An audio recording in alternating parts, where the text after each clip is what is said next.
raconte. Christophe Ondelatte. Bonjour à tous. Je vais vous raconter aujourd'hui une affaire à double détente. 2 affaires en une, en vérité. C'est une histoire qui se déroule à la fin des années 90 et au début des années 2000 en Corrèze, dans la région d'Égletons. Au début, c'est l'histoire d'un homme qui tue des chiens. 144 chiens morts. Et après, c'est un assassinat. Et tout ça, bien sûr, est lié. Et comme c'est une histoire très longue, assez complexe, pas de débriefing aujourd'hui. Uniquement une longue histoire que j'ai écrite avec Thomas Oudouard, réalisation Céline Lebras. Europe 1, Christophe Ondelatte.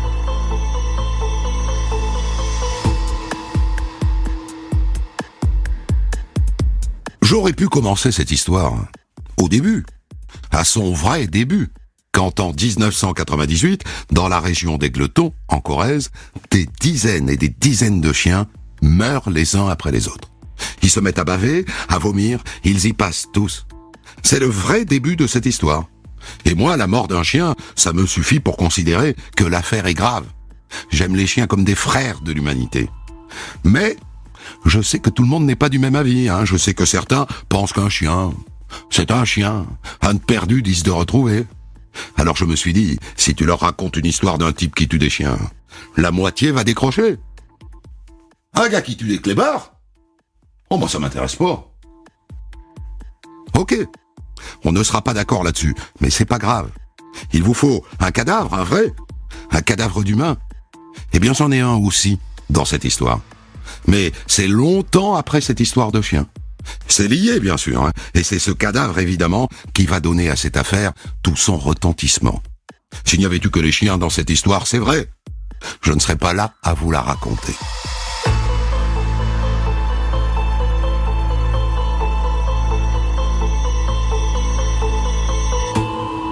Le 25 août 2004, Fernand, qui habite la Chapelle-Spinasse, en Corrèze, se rend chez son cousin Marius Lac. Il essaye de l'appeler depuis la veille, l'autre ne répond pas. « Marius ? Marius ?» Il fait le tour de la maison, il pousse la porte d'une dépendance, et il trouve Marius, sur le sol, en short et en t-shirt, dans une mare de sang, le corps en partie recouvert par une brouette retournée.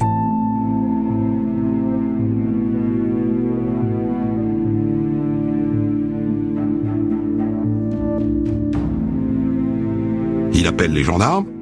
Celui qui a tué Marius est un sauvage. Il s'est acharné sur lui. Il lui a donné des coups sur la tête, bim, bim, bim. Et ils ont dû se battre parce que la montre de Marius est brisée et ses sandales sont à l'autre bout de la pièce.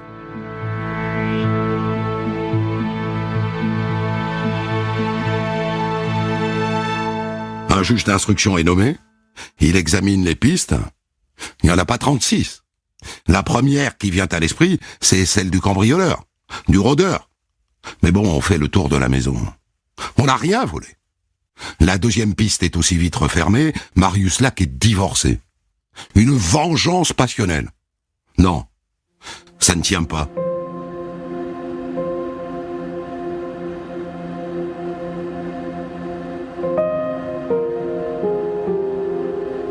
La seule piste qui tienne est liée à son passé. Car Marius Lac, figurez-vous, était gendarme. Il était à la retraite, mais est-ce que ça ne serait pas une vengeance ? Et donc on se met à fouiller dans les dossiers dans lesquels le gendarme Marius Lac a été impliqué. Et on s'aperçoit que juste après la fin de sa carrière, il a été un acteur important d'une affaire de chiens empoisonnés. Et le juge et les gendarmes se disent, et si c'était lié ?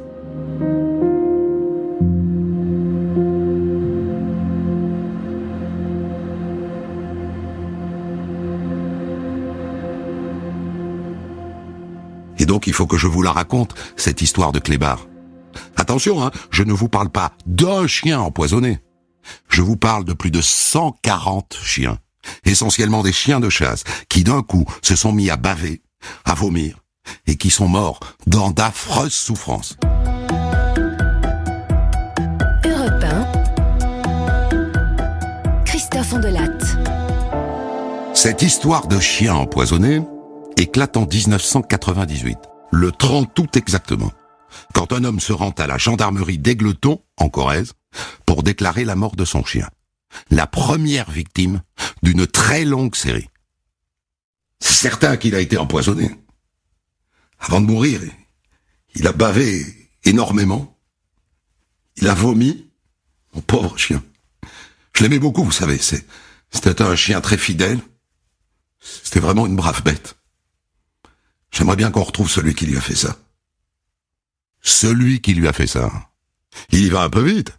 Son chien a pu manger un truc qui traînait, de la mort au rat, par exemple. Ça arrive. Sauf que le type sort de la gendarmerie et un autre rentre. Voilà, je viens vous voir parce que mon chien a été empoisonné.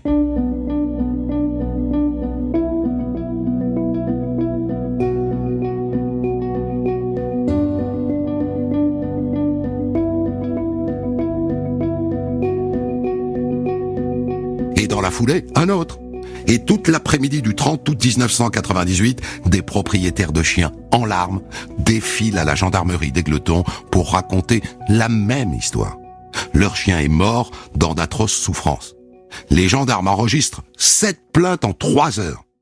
Et tous décrivent les mêmes symptômes. D'abord la bave, ensuite les vomissements, et le chien qui se met à pleurer, à geindre, qui fait des bonds. On sent qu'il souffre.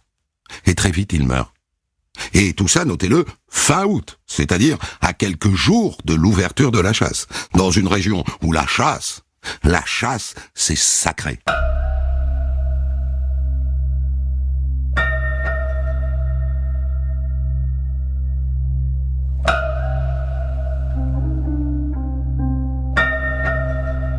Quelques jours plus tard, arrive donc l'ouverture de la chasse. Et là, les chasseurs repèrent assez vite le poison. Il y en a partout. Des boulettes bleues, comme des boulettes de viande, de chair à saucisse, mais bleues, que les gendarmes font tout de suite analyser. Allô ? C'est bon, hein ? J'ai les résultats des analyses que vous m'avez demandées. Vos boulettes bleues, là, c'est du carbofurant. Hein, c'est un pesticide qui est assez utilisé en agriculture. On en trouve en jardinerie, mais dilué à 1%. Mais là, le produit est beaucoup plus concentré, hein, c'est du 5%. Je vous envoie mon rapport.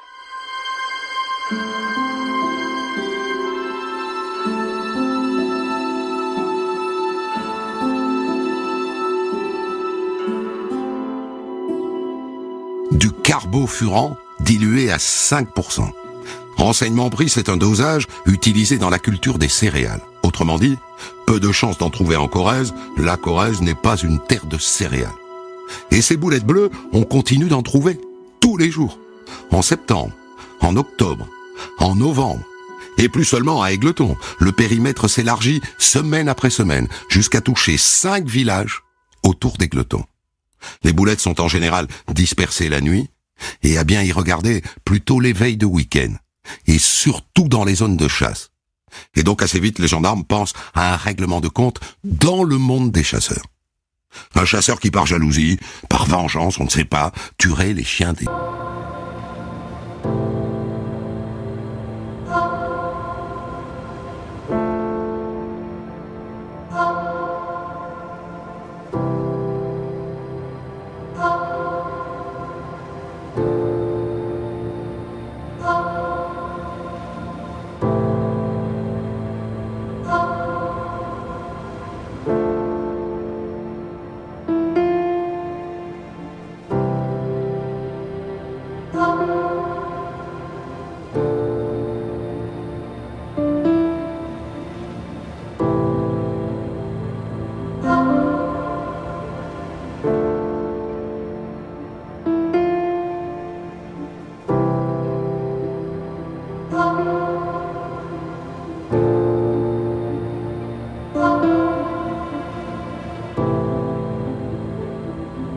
et qui a cessé de les louer, a eu un de ses bois brûlés.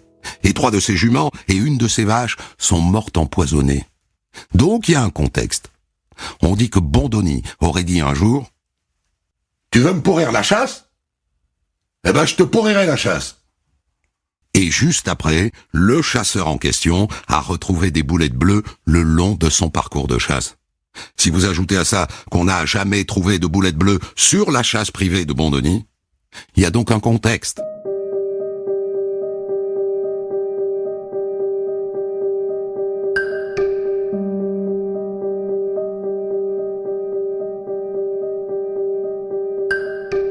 Et c'est là qu'apparaît Marius Lac, le gendarme à la retraite, dont on va retrouver le cadavre dans 6 ans, baignant dans une mare de sang. Il est le premier à penser à Roland Bandoni dans l'affaire des chiens empoisonnés. À cette époque, il est déjà à la retraite, mais il appelle ses anciens collègues d'Égletons. « Intéressez-vous à Bandoni, je vous dis. Enquêtez sur Bandoni. » Mais il parle dans le vide. Bandoni est un notable.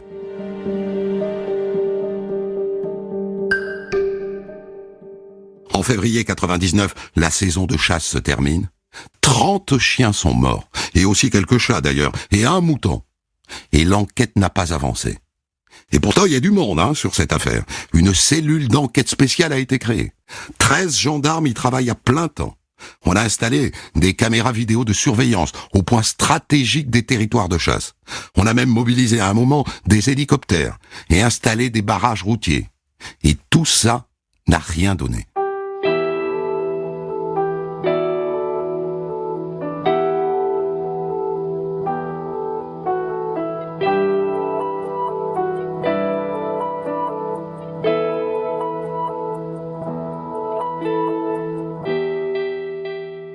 Après 3 mois de pause, l'empoisonneur recommence à sévir et il élargit son territoire à 11 communes.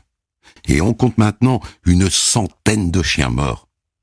On a trouvé des boulettes bleues jusqu'au cœur des villages, à Darmé par exemple, dans la cour de l'école. Et là, ce ne sont plus les chiens qui sont en danger, ce sont les enfants. Jusqu'à ce qu'un jour, des villageois se manifestent. Je voulais vous dire, j'ai vu une voiture près de chez moi. Et je l'ai vu faire demi-tour à un endroit où le lendemain, on a retrouvé des boulettes. C'était un Renault Express blanc. J'ai pas pu noter le numéro, mais la plaque, je l'ai remarqué, se terminait par RM19. 19, c'est le département de la Corrèze. Et donc les gendarmes font tourner leur fichier d'immatriculation. Très intéressant. En Corrèze, il n'y a que 14 personnes qui possèdent un trafic blanc dont l'immatriculation comprend les lettres R et M.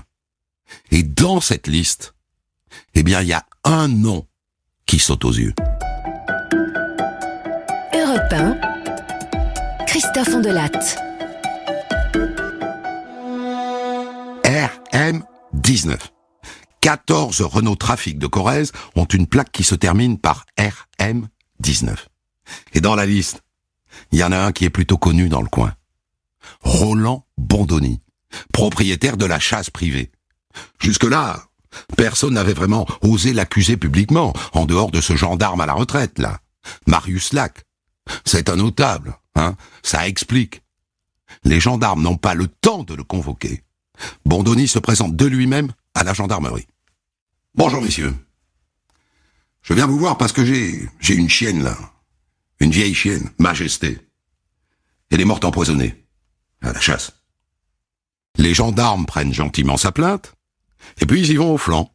« Dites-moi, monsieur Bandoni, que faisiez-vous vendredi soir ?» C'est ce soir-là que les témoins ont vu le Renault Express faire demi-tour devant chez eux. « Vendredi soir ? J'étais devant la télévision. Je me souviens, j'ai regardé un match de foot. » Un match de foot ? Vous êtes sûr ? Il n'y avait pas de match vendredi dernier. Mais si, puisque je vous le dis. Votre chienne, là, Majesté, dans quelles circonstances est-elle morte ? Elle s'est mise à baver.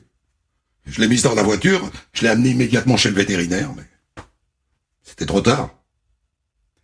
Vous l'avez mise à l'avant ou à l'arrière de votre voiture ? Je l'ai mise derrière. C'est un Renault Express, vous savez, il y a une séparation au milieu. Je l'ai mise derrière. Pourquoi ? On pourrait la voir, votre voiture, monsieur Bandoni. On voudrait juste jeter un coup d'œil. Écoutez, il n'en est pas question, ça suffit. Vous commencez à me faire chier avec vos questions. Je suis venu porter plainte pour la mort de ma chienne. Je suis une victime, Vous me faites chier !» Et Roland Bandoni s'en va très énervé. Mais les gendarmes le filochent discretos. Et Bandoni les conduit tout droit jusqu'à son pavillon de chasse. Il se gare, il entre, et là les gendarmes fouillent sa voiture.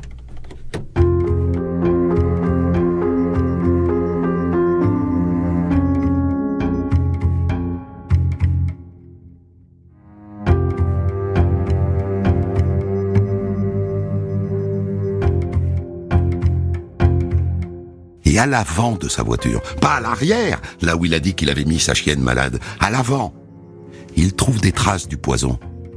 Et quand on analysera cette voiture, on trouvera des traces de carbofuran à 9 endroits, tous situés à l'avant de la voiture. Il ne pourra donc pas raconter que c'est sa chienne qui, en vomissant, a laissé des traces, puisqu'il dit qu'il l'a mise à l'arrière.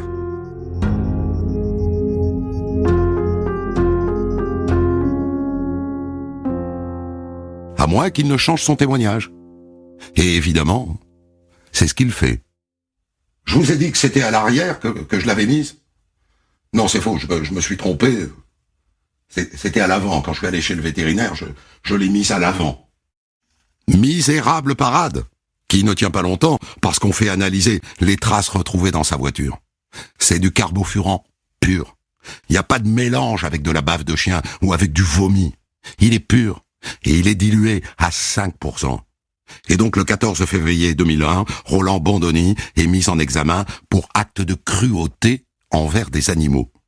Le juge le laisse libre, mais il lui interdit de circuler dans le secteur où ont eu lieu les empoisonnements.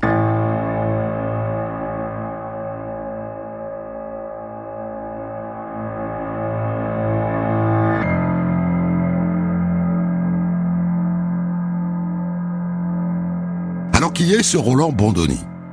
C'est un Corrézien pure souche, né à Meymac en 1932, fils de paysan, qui n'a pas voulu reprendre la ferme familiale et qui s'est installé comme négociant en vin dans le nord de la France. Mais en installant sa petite famille, c'est-à-dire sa femme et ses 2 fils, à Égletons, où il a fini d'ailleurs par devenir lui-même conseiller municipal. Un notable de village, à qui il est arrivé de jouer les cow-boys. Une histoire parmi d'autres, au début des années 80. Bandoni a une maîtresse. Et de 1, il lui donne un coup de boule et il lui casse le nez.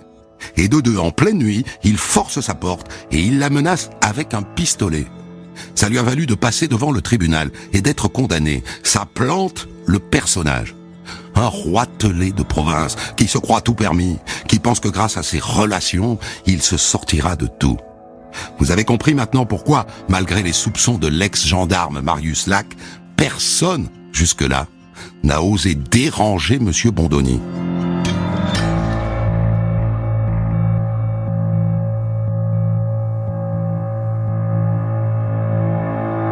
Sauf que là, il est mis en examen. Et le 4 juin 2003, il doit être jugé devant le tribunal correctionnel de Tulle pour avoir empoisonné, tenez-vous bien, 144 animaux domestiques. C'est un procès absolument hors norme. Songez qu'il va y avoir dans la salle d'audience toutes les parties civiles, tous ces gens qui ont vu leurs chiens baver, vomir et mourir sous leurs yeux.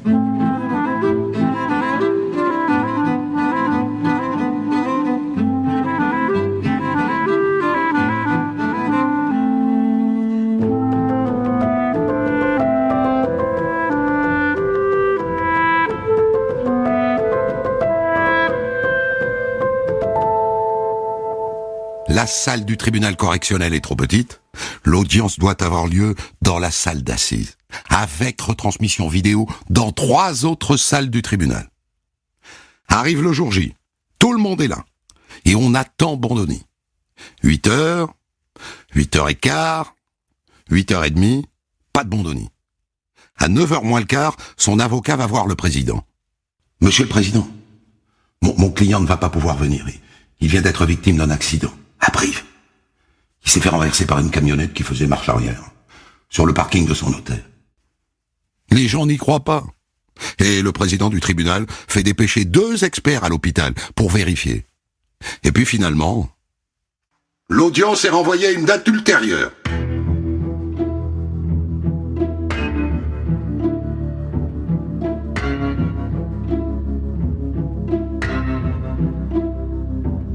Ça n'est que reculer pour mieux sauter.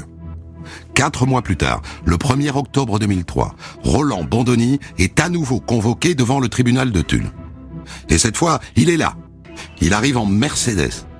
Et il entre dans le tribunal escorté par des policiers qui le protègent.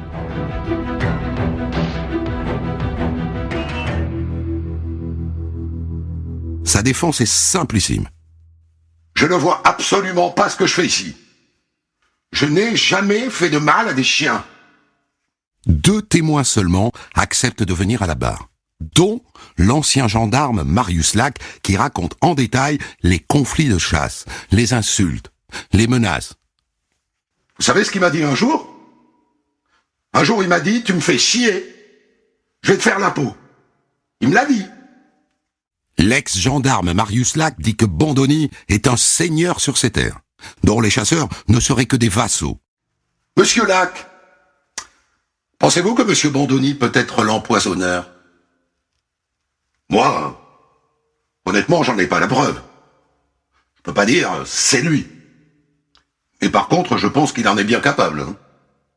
Un jour, il m'a menacé avec un fusil. Bandoni bondit de son box. Mais c'est absolument faux, enfin! N'importe quoi!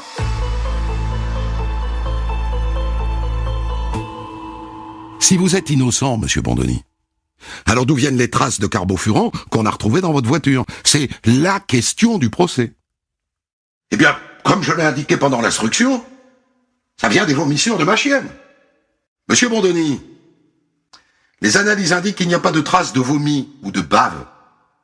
C'est du carbofuran pur. Eh bien, peut-être que ma chienne s'est roulée dedans avant d'aller à la chasse, et après elle a mis du produit partout, quoi. C'est ce qui a dû arriver. Or ça ne tient éventuellement que si la chienne était à l'avant. Or spontanément, il a dit que sa chienne était à l'arrière. Et après, il a changé d'avis. Et d'ailleurs, 2 témoins viennent dire qu'elle était à l'arrière, dont le propre fils de Bandoni. Oui, monsieur le président. Je peux vous certifier que Majesté était à l'arrière de la voiture. J'ai personnellement ouvert la portière pour que mon père puisse m'y installer. Elle était à l'arrière.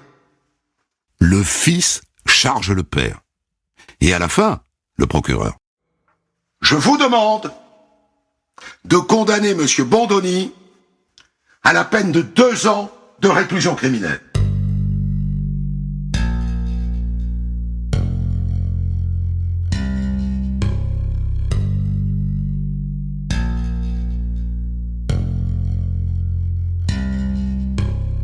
C'est le max. Et le jugement tombe. Et Roland Bandoni est condamné à 2 ans de prison, dont 1 an avec sursis. Et il devra aussi indemniser les victimes pour un montant total de 111 613 €. Évidemment, il fait appel. Et dans l'attente du 2e procès, il reste interdit de séjour en Corrèze. Il s'installe donc à Fourmies, dans le nord de la France, là où il a son entreprise de négoce en vin. Le procès d'appel est fixé à octobre 2004.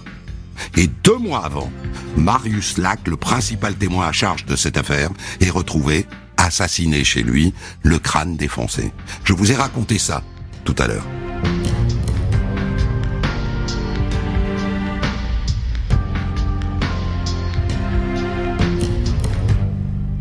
Et immédiatement, eh bien, on fait le lien.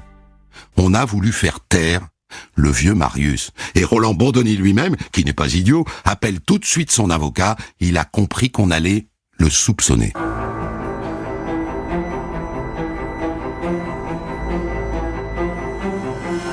Et l'enquête sur la mort de Marius Lac commence. Sur la scène de crime, sous le cadavre, les gendarmes trouvent un morceau de papier. Est-ce que ce papier n'aurait pas été oublié par le tueur? Dessus sont inscrits des noms de villes, un itinéraire en fait, qui va de Paris jusqu'à Brive, en Corrèze. Et 2 numéros de téléphone, dont celui de Marius Lac. Et puis tombe le témoignage de la fille de Marius Lac. Le jour où il a été tué, je me souviens, c'était vers 20h. J'étais au téléphone avec lui. Et là, il m'a dit qu'une voiture arrivait, qu'elle était immatriculée en 02. Or, cette voiture, qui pourrait être une Alfa Romeo rouge, le cousin de Marius, celui qui a découvert son cadavre, dit qu'il l'a vue dans la cour de Marius avant le meurtre.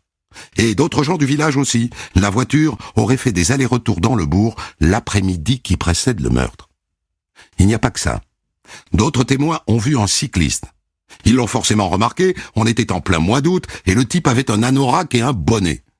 Il s'est arrêté 3 fois pour demander l'adresse de Marius Lac. Et il y a encore mieux que ça. Une employée du péage de l'autoroute qui passe à côté raconte la scène suivante. J'étais à mon poste au péage, et là j'ai vu un type qui m'a fait une de ses peurs. Au moment de payer, j'ai vu qu'il avait du sang sur les mains. Il en avait aussi sur le visage. À quoi ressemblait-il, ce monsieur, madame? Je dirais 60, 65 ans. Le crâne dégarni, avec une grosse figure. Vous pensez que vous pourriez nous aider à faire un portrait robot? Oui, je pense.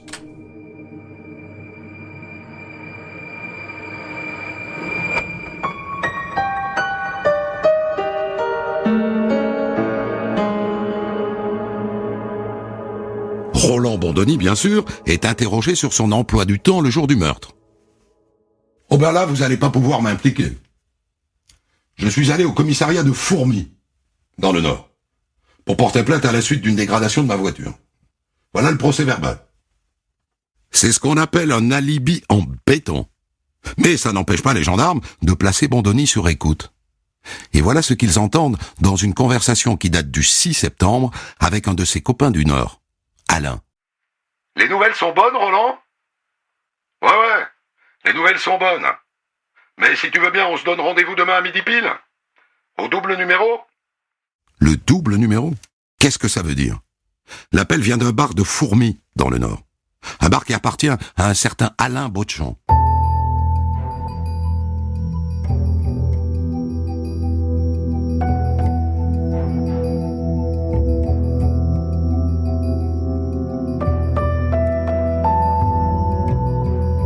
Le lendemain, jour du rendez-vous téléphonique, les gendarmes les prennent tous les deux en filature. Bondoni à Brive en Corrèze et Botchon à Fourmies dans le Nord.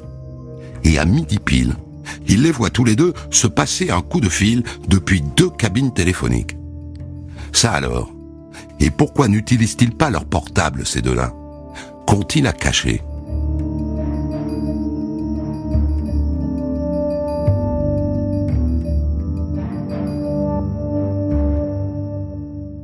Est-il pensable que Roland Bondoni ait recruté un homme de main, Alain Botchon, pour venir tuer en Corrèze le vieux Marius Lac, principal témoin à charge de l'affaire des chiens?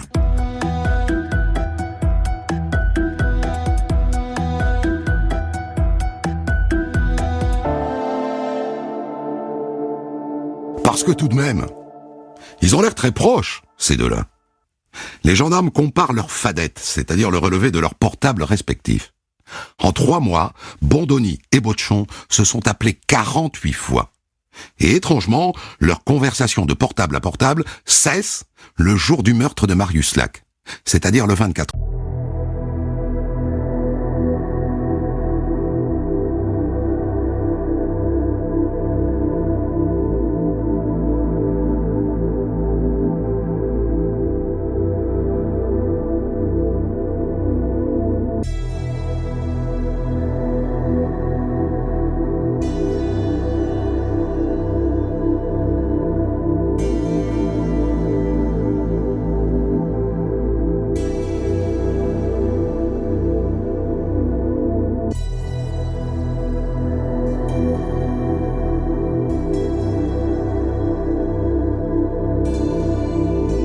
Coordonnées de tous les propriétaires dans un logiciel informatique.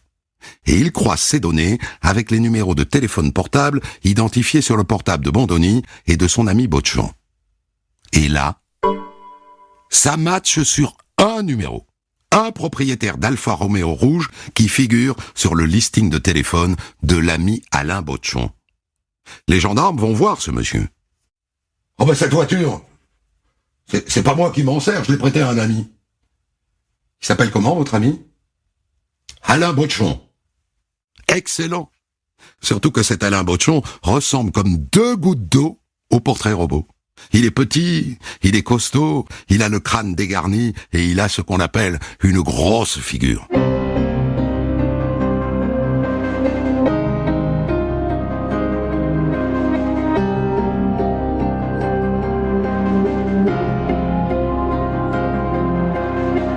Alors voyons maintenant, via son téléphone portable, ce qu'a fait Alain Botchon le 24 août, jour du meurtre.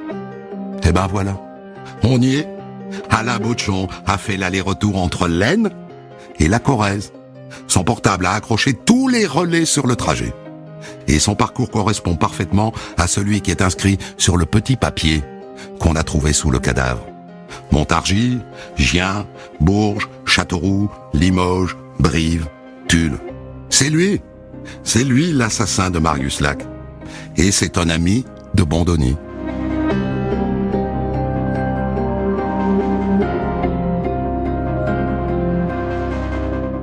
Les gendarmes se rencardent. À Fourmies, dans le Nord, le type a plutôt bonne réputation. Mais son bistrot est en faillite. Et au téléphone un jour, il dit à un de ses copains, alors qu'il est sur écoute. « Oh bah écoute, j'espère que ça va aller mieux. J'attends une grosse rentrée d'argent en liquide. » Une somme que lui donnerait, par exemple, Roland Bondony? Le prix d'un contrat sur Marius Lac?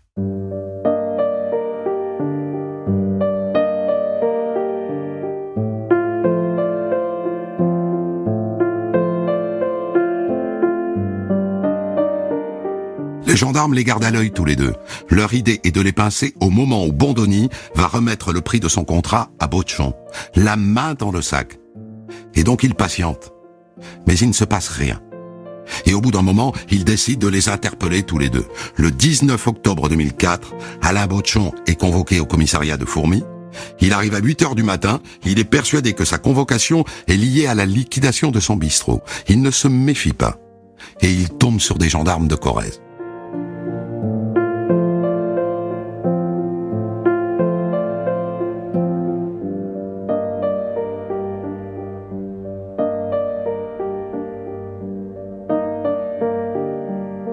Au même moment, d'autres gendarmes vont chercher Roland Bondony dans un hôtel de Fourmies où il a ses habitudes. Et ils le voient sortir de l'hôtel avec sa valise. « Monsieur Bondony, Gendarmerie nationale, veuillez nous suivre s'il vous plaît. À dater de cet instant, vous êtes placé en garde à vue dans une affaire de meurtre. Où se trouve votre voiture ? Sa Mercedes est dans un garage. Les gendarmes la fouillent et ils trouvent une grosse somme en liquide, 5 050 €. Bondony est alors installé dans une voiture et ramené directement en Corrèze. Mais pendant ce temps-là, Alain Botchon se met à table. Roland m'a dit qu'il était victime d'une cabale. Il m'a dit qu'on l'accusait à tort d'avoir tué des chiens, moi. Je pouvais pas savoir. Il m'a demandé de l'aider. Il m'a donné le nom d'un type et il m'a dit que c'était le chef de la bande des gens qui l'accusaient à tort. Au début, j'ai refusé. Et puis il a insisté. Il m'a harcelé, pour ainsi dire. Alors j'y suis allé une première fois. C'était au mois de décembre. Il m'a fourni un revolver, un 7,65. Et puis j'ai pas trouvé où habitait ce monsieur Marius Lac. J'ai tourné. J'ai pas trouvé. Alors je suis rentré à Fourmies. Moi je pensais qu'on en resterait là, quoi. Mais il m'a relancé. Il m'a dit tu seras bien payé. J'avais des problèmes d'argent. J'ai fini par y retourner. Et je l'ai tué. Et Bondony alors, en garde à vue, qu'est-ce qu'il dit? Mais enfin je n'ai rien à voir avec cette affaire de meurtre. C'est infernal. N'empêche que sur la base des aveux de Botchon, ils sont mis tous les deux en examen et écroués.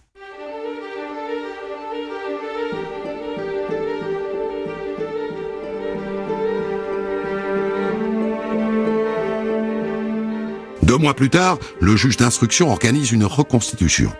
Elle dure 6 heures. Et pendant 6 heures, Alain Botchon collabore totalement. Il refait tous les gestes du meurtre. Il dit qu'il a commencé par donner un coup de poing à Marius Lac, qui se sont retrouvés tous les deux à se bagarrer par terre, que Marius Lac a voulu attraper une hache qu'il a réussi à la lui arracher, et bam, il l'a frappé, jusqu'au coup fatal à l'arrière de la tête.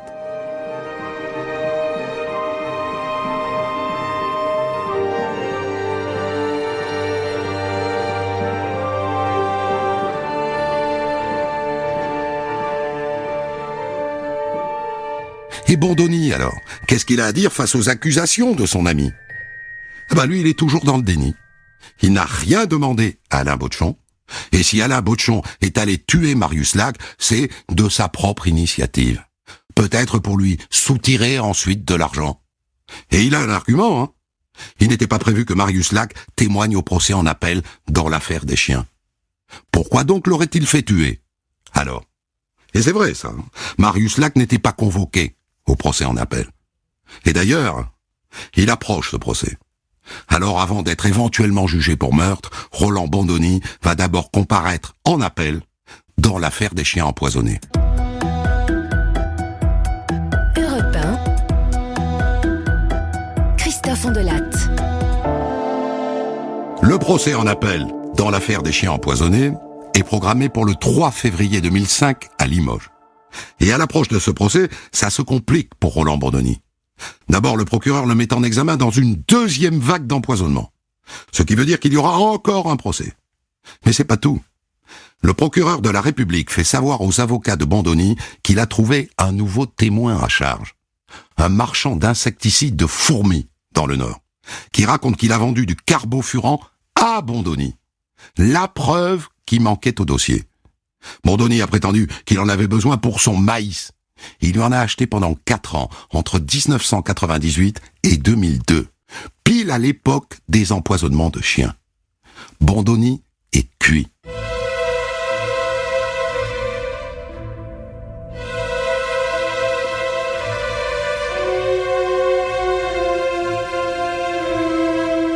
Arrive le 3 février, jour du procès. Les filles de Marius Lac sont là, évidemment. Elles veulent voir sa tête. Et on attend. Comme la dernière fois. Sauf que là, il est en prison. Il ne peut pas se soustraire à la justice. Eh bien si. Le président reçoit un message de sa prison. Roland Bondoni s'est suicidé ce matin.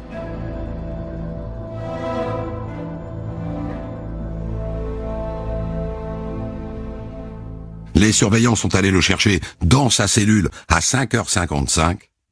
Ils l'ont retrouvé pendu. Dans la salle, les gens sont fous de colère. Et notamment les filles de Marius Lac. C'est pas juste pour mon père. C'est franchement pas juste, ni pour les gendarmes qui avaient fait du super travail. Il était là, pris au piège, et par lâcheté, il s'est pendu ou il s'est fait je sais pas quoi, mais c'est pas juste. Roland Bondoni a laissé une lettre à son avocat, dans laquelle il explique qu'il s'est donné la mort parce qu'il était accusé à tort. En vérité, il n'a pas voulu faire face à la justice.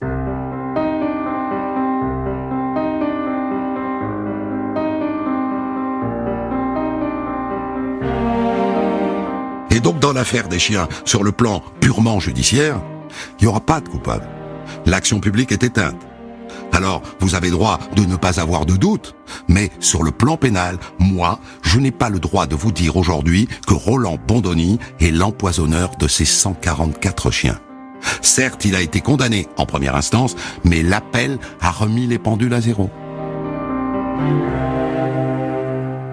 Et idem pour le meurtre de Marius Lac, finalement. Roland Bondoni n'est pas, au regard de la loi, le commanditaire de cet assassinat. À une différence près, c'est que dans cette affaire, il y avait 2 accusés, et il en reste un, Alain Bauchon. Et lui n'échappera pas à la cour d'assises, même s'il va se retrouver seul dans le box.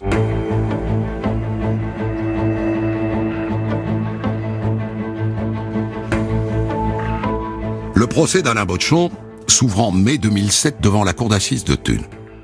Quand Bauchon rentre dans le box, c'est une bête prise dans les phares d'une voiture. Il regarde ses chaussures, il triture ses doigts. En l'absence de Bondoni, il doit faire face seul.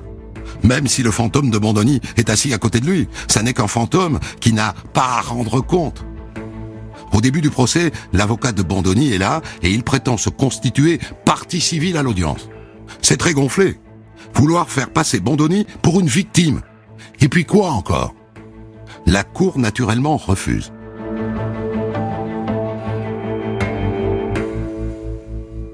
Tout l'enjeu de ce procès est néanmoins de savoir si Alain Botchon traverse toute la France pour tuer Marius Lac à la demande de Bondoni, ou si c'est de sa propre initiative. Lui prétend qu'il était mandaté, et c'est petit à petit la thèse qui s'installe. Ce petit bonhomme-là, rondouillard, n'a pas pu commettre un pareil crime sans qu'on l'ait remonté comme une pendule.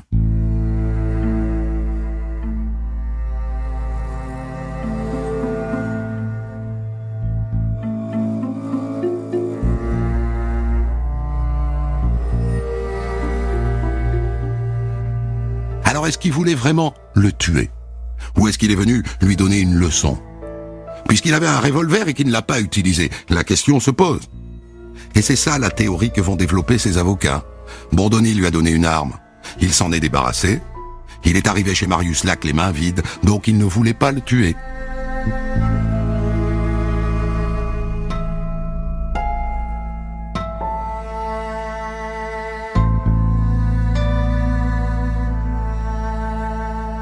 C'est bien tenté. Mais ça ne passe pas. Car Alain Botchon est condamné à 22 ans de réclusion criminelle pour l'assassinat de Marius Lac.